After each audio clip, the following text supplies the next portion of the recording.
Depuis des siècles, l'humanité se déchire sur une seule question: Dieu existe-t-il? La science a progressé, la philosophie a creusé, les religions ont imposé des réponses. Et pourtant, le débat reste entier. Dieu n'a jamais été prouvé, Dieu n'a jamais été réfuté.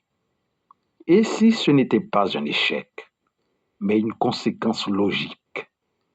Aujourd'hui, on va comprendre pourquoi Dieu ne peut être ni prouvé ni réfuté. Et pourquoi les religions, en voulant le rendre vivant, ont peut-être contribué à sa mort symbolique. Commençons par une évidence que peu acceptent. Dieu n'est pas un objet. Il n'est pas une planète cachée, une énergie mesurable, une entité détectable.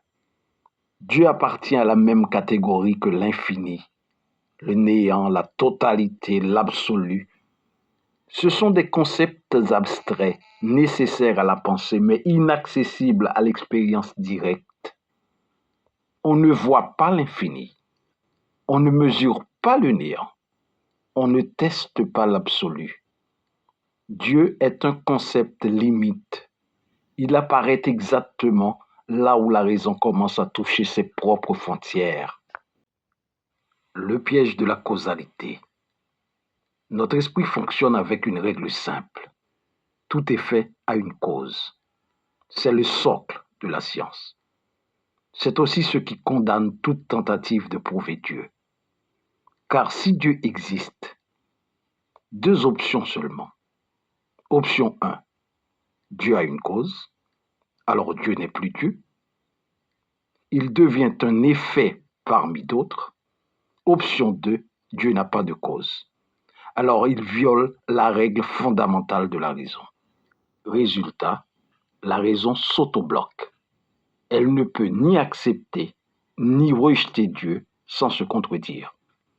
Kant appelait cela une antinomie. Quand la raison dépasse son domaine légitime, elle produit des paradoxes insolubles. On peut être une théorie, un dogme, un récit, une représentation de Dieu, mais pas Dieu en tant que concept métaphysique. Pourquoi? Parce que pour réfuter quelque chose, il faut pouvoir le tester, pouvoir montrer ce qui le rend faux. Or, Dieu n'est pas falsifiable. Il n'est pas scientifique par définition.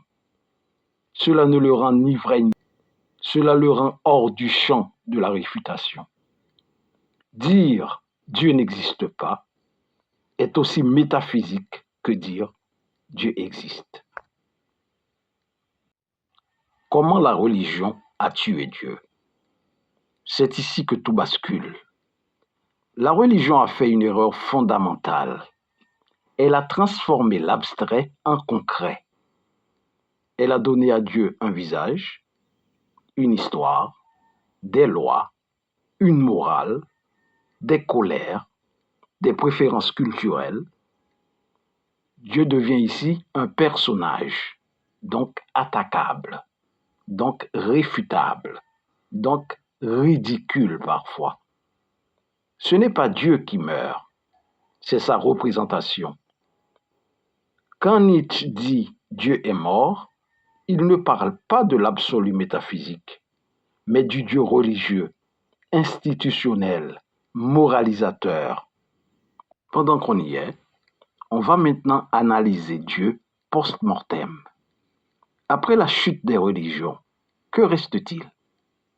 Le fait qu'il y ait quelque chose plutôt que rien, l'ordre mathématique de l'univers, la conscience capable de se questionner elle-même, le mystère de l'existence. Dieu ne revient plus comme une réponse, il revient comme une question permanente. Peut-être que Dieu n'est pas une entité, un être, un juge, mais le nom que nous donnons à l'énigme ultime, la frontière de la pensée, le silence derrière les équations. En conclusion, Dieu ne peut être ni réfuté ni prouvé, parce qu'il ne vit pas dans le monde des preuves. La science explore le comment.